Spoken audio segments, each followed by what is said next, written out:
Alors, aujourd'hui, on va faire encore un petit exercice sur la cinématique, donc toujours sur les mouvements curvilignes. Alors là, on vous donne les composantes d'un point M et on vous demande de calculer la vitesse, l'accélération, etc.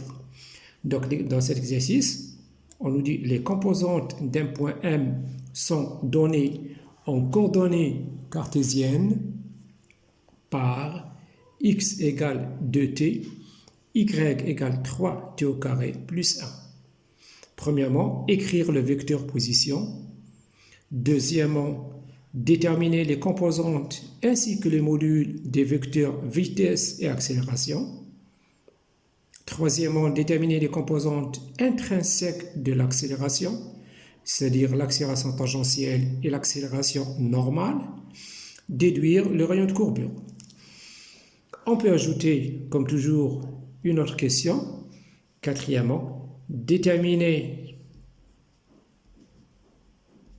l'équation de la trajectoire.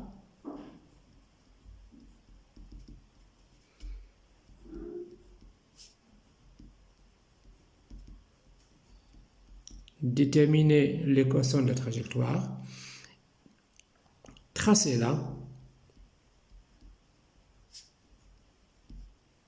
Et dessiner les vecteurs vitesse et accélération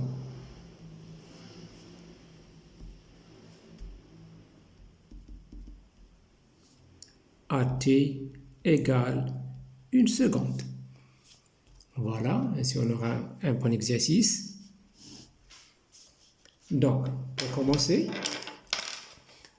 donc, la première question, donc, premièrement, donc, on nous donne les composantes du vecteur position, les composantes du point M, c'est-à-dire M, on a x égale 2t, y égale 3t au carré plus 1. Les composantes du point M, ce ne sont autres que les composantes du vecteur position. C'est-à-dire OM, les composantes du vecteur OM, ce sont les composantes de O moins les composantes de M, c'est-à-dire, ou bien les composantes de M, pardon, moins les composantes de O, c'est-à-dire x moins 0, donc on aura 2t, x égale 2t, et la même chose, on a y égale 3t au carré plus 1. Donc x égale 2t, voilà, je vais la réécrire. X égale 2t, y égale 3t au carré plus 1. C'est toujours la même chose. Hein? Alors, on nous demande premièrement d'écrire le vecteur position. Donc, le vecteur position, tout simplement l'écriture linéaire, voilà, ce n'est autre que x, y plus y, j. On a qu'à remplacer, donc on aura 2t, i plus, entre parenthèses, 3t au carré plus 1 j. Deuxièmement, deuxième question, on nous demande de déterminer les composantes ainsi que les modules des vecteurs vitesse et accélération. Alors, on passe, c'est aussi simple. Donc, deuxièmement, le vecteur vitesse v, ou bien les composantes du vecteur vitesse v, ce ne sont autres que la dérivée ou les dérivées de x et de y par rapport à t. Donc Vx, c'est dx par dt, c'est-à-dire 2. Vy, c'est dy par dt, c'est-à-dire 6t. Déterminer le module de la vitesse. Racine de v, comme toujours, c'est racine de vx au carré plus vy au carré, c'est-à-dire racine de 4 plus 36t au carré.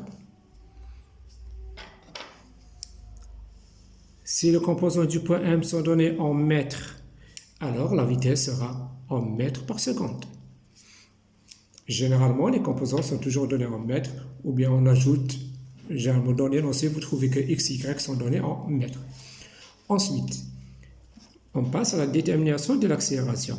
L'accélération A, ce n'est autre que la dérivée de la vitesse, c'est-à-dire on a A c'est la dérivée du vecteur vitesse par rapport à dt.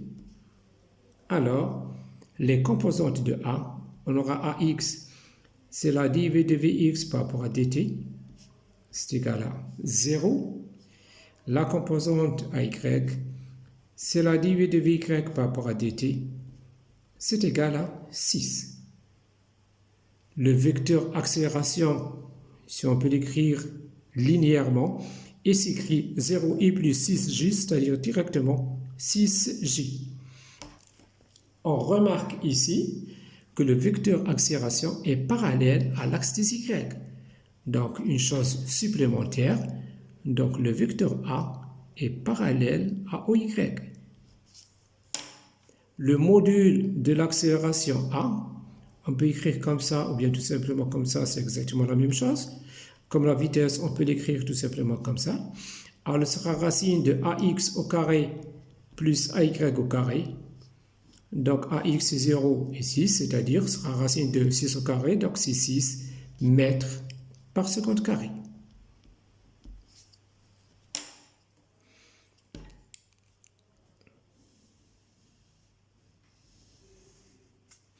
La question suivante, donc troisièmement, on est arrivé à la troisième question, déterminer les composantes intrinsèques de l'accélération, ainsi que le rayon de courbure, ou bien déduire le rayon de courbure, c'est-à-dire ici, donc les composantes intrinsèques de l'accélération, nous l'avons dit plusieurs fois, c'est l'accélération tangentielle et l'accélération normale. L'accélération tangentielle, c'est la dérivée du module de la vitesse par rapport à dt. C'est-à-dire, ce sera la dérivée par rapport à t de racine.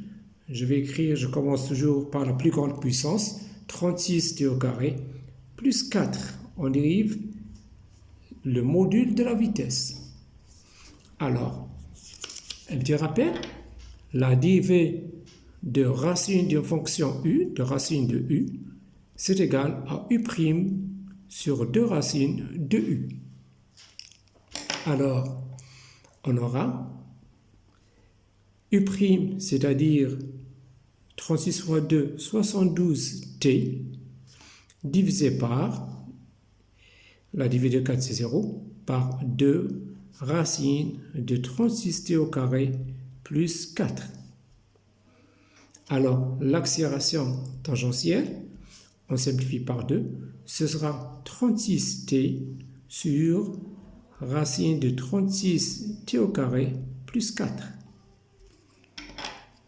C'est une composante de l'accélération, donc l'unité, c'est toujours mètres par seconde carré. Ensuite, l'accélération normale. Donc, l'accélération normale, c'est égal à v au carré sur ρ. Mais ici, on ne connaît pas l'accélération normale et on ne connaît pas ρ. Donc, on ne peut pas utiliser cette relation-là. On prend une deuxième relation. On sait que l'accélération totale A est égale à l'accélération tangentielle plus l'accélération normale en vecteur. C'est-à-dire, si on dessine ça, l'accélération, si l'accélération A tangentielle AT, elle est comme ça, l'accélération normale est toujours perpendiculaire à l'accélération tangentielle. L'accélération A, on pourra la dessiner comme ça. Donc, on remarque, on a AT est toujours perpendiculaire à AN. Le vecteur AT est perpendiculaire au vecteur AN. Donc, on peut écrire A au carré est égal à AT au carré plus AN au carré. D'après le théorème de Pythagore, A au carré égale AT au carré plus AN au carré. De là, on tire l'accélération normale au carré qui est égale à A au carré moins AT au carré. C'est-à-dire, on a encore remplacé, l'accélération A est égale à 6, donc 6 au carré, ça me donne 36, moins l'accélération tangentielle au carré, c'est-à-dire on élève ça au carré, donc on aura 36t au carré, divisé par racine de 36t au carré plus 4, donc lorsqu'on élève au carré, donc on n'a qu'à supprimer la racine, donc 36t au carré plus 4. Voilà. On réduit au même dénominateur et on va voir qu'est-ce que ça donne. Donc, on aura 36 multiplié par ce dénominateur, multiplié par 36 t au carré plus 4, moins 36 au carré, ça me donne, normalement c'est 1296 t au carré, divisé par 36 t au carré plus 4. C'est-à-dire, l'accélération normale au carré sera égale 36 par 36, c'est 1296 t au carré, plus 36 multiplié par 4, ça me donne 144, et moins 1296 t au carré. Le tout divisé par 36 t au carré plus 4. En simplifiant 1296 t au carré moins 1296 t au carré, ce qui nous reste 144 sur 36 t au carré plus 4.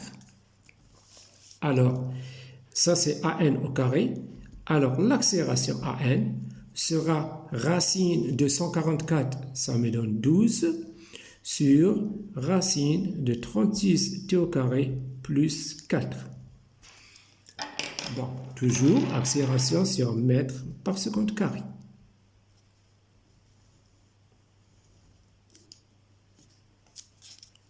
Ensuite, on nous demande de déduire le rayon de courbure. Donc, le rayon de courbure, maintenant, on n'a qu'à utiliser la formule de tout à l'heure, AN égale V au carré sur ρ. Donc, ρ est égal à V au carré sur AN. En remplaçant V, la vitesse, le module de la vitesse V, c'est racine de 36 t au carré plus 4. Lorsqu'on élève au carré, donc on n'a qu'à enlever la racine, ça me donne 36 t au carré plus 4 sans la racine, divisé par AN, divisé par ce résultat, le résultat de tout à l'heure, c'est-à-dire divisé par 12 sur racine de 36 t au carré plus 4. Donc ce sera un douzième, facteur de 36 t au carré plus 4. Ici on multiplie donc par l'inverse, donc on aura multiplié par racine de 36 t au carré plus 4. Et ça me donne 1 sur 12 multiplié par 36 t au carré plus 4 à la puissance 3,5.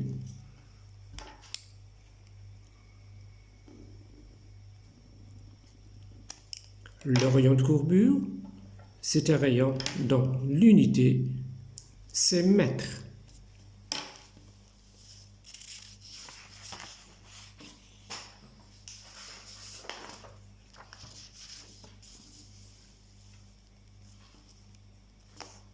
Ensuite, la question suivante, donc déterminer l'équation de la trajectoire tracée là et dessiner les vecteurs vitesse et accélération à t égale 1 seconde.